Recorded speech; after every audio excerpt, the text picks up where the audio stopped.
This is Sarah. So Rumi has this poem called The Song of the Reed. I was considering what type of reed instrument Rumi was in fact talking about. In all likelihood, the instrument that Rumi was referring to was the ney, which is a flute-type instrument made from a reed that was and is common in Sufi music then and still today. The thing that I was imagining, hoped Rumi meant when he was talking about the lament of the reed, is an instrument referred to in some countries in the Near East as a mizmar. In Turkey, it is called a zurna. In China, it's called a sauna. And more commonly, in general, this instrument is referred to as a shaum. But mizmar is by far my favorite word name for the thing. And again, I love the sound.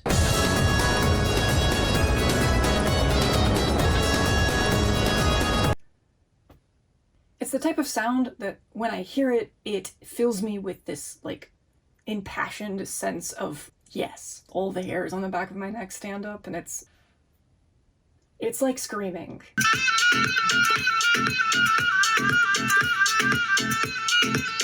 It just sounds like how I feel a lot of the time. While I was doing this research, I was also coming to the conclusion that I wanted to create music this year.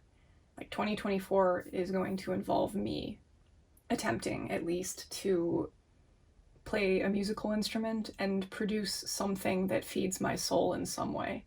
I need that. That is what I want.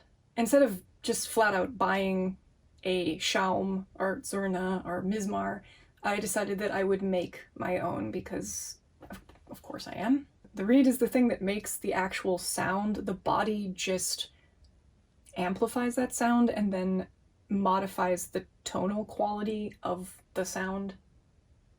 The type of reed that is in a mizmar is called a double reed, which is the same kind of reed that's in an oboe. The first one that I made is this one, although it's not entirely like what you hear in songs that feature the mizmar. It doesn't sound terrible. It's not a bad kazoo. I learned a lot by having made this.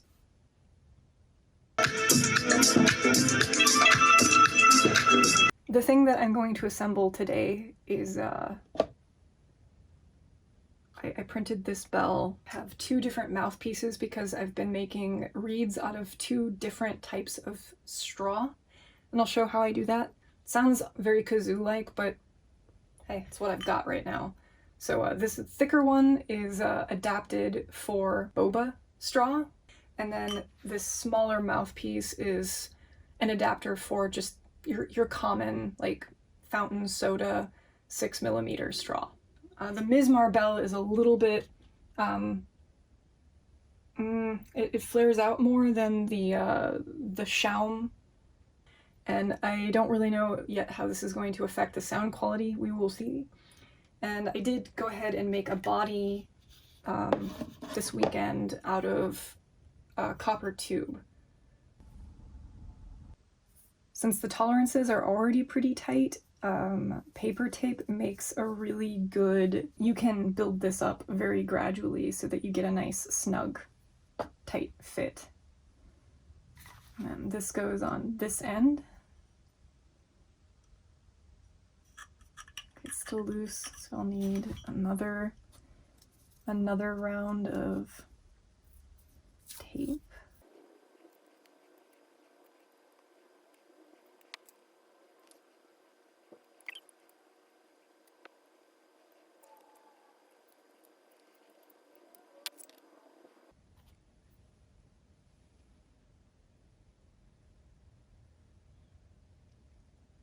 Okay, so I'm gonna make a reed out of this boba straw, and I'm going to do this by basically taking a tube, and folding it in half, or compressing it down on itself so that it creates lips that barely touch.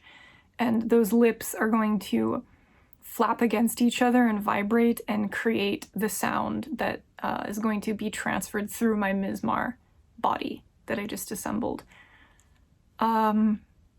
So what I'm going to do is run this through my teeth like the appropriate number of times and flatten it.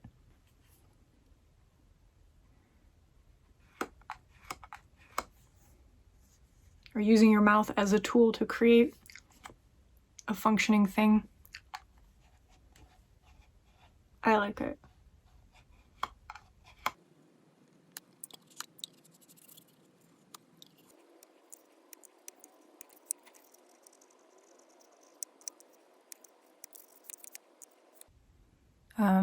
Probably flatter than this, so I'm gonna keep going.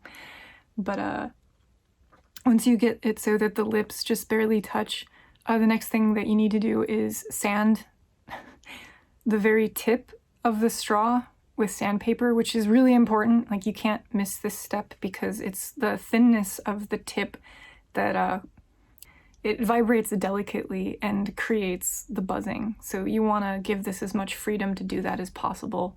So sand it with a couple different grits. Okay, I think this is probably thin enough. So the next thing that I'm going to go and do is trim this flat edge so that there's just a very slight point. Very, very, very slight curve. Okay, I rinsed this off because I don't like putting dirty things in my mouth.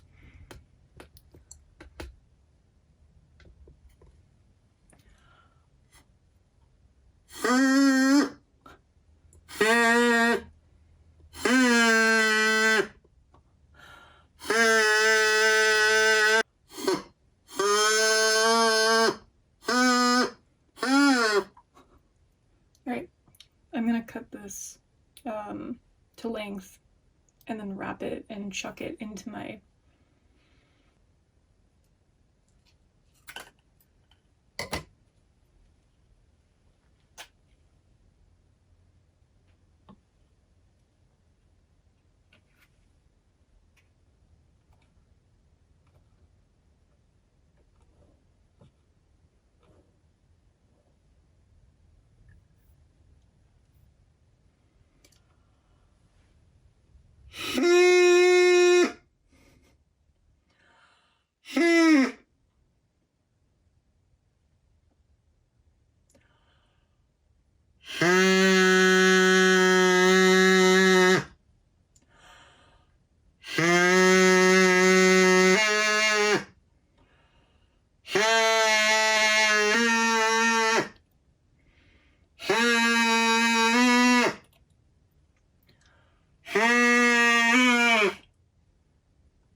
Okay. So, again, Goose and Duda.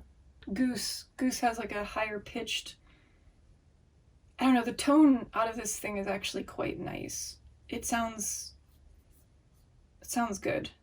It's loud.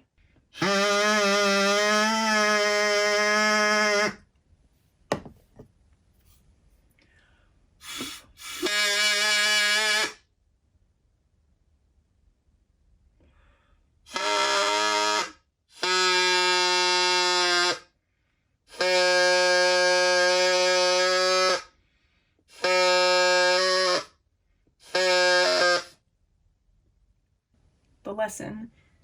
I think I'm starting to suss out that every time you uncover a hole to play that note, it takes some fine adjustment of your air pressure and your embouchure, which is to say the firmness in which your lips are like on the mouthpiece or the reed, as such that you create vibration. I feel like there's micro adjustments that take place every time you lift a finger up to play a different note. Because I assumed that you needed to, have a consistent, continuous stream of air going into the instrument so that you would have consistency with your notes. But I noticed that if you do that, when you lift your finger off of certain holes, the sound just stops. It's like the resonance breaks. So I'm assuming it's the opposite. You don't have a continuous stream of consistent air. I think like you acquire some magical lung and or mouth knowledge that means you make adjustments for each key, each whole key. I think that's what's happening.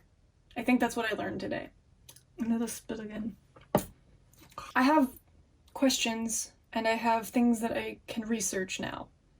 As a result of having made this and compared it to that.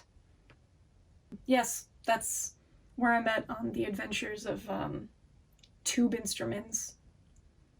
Horn maestro, you know. Oh my god, I gotta spit again. Like, after I put my mouth on the mouthpiece, I have reservations about actually swallowing my spit, which is gonna be a problem.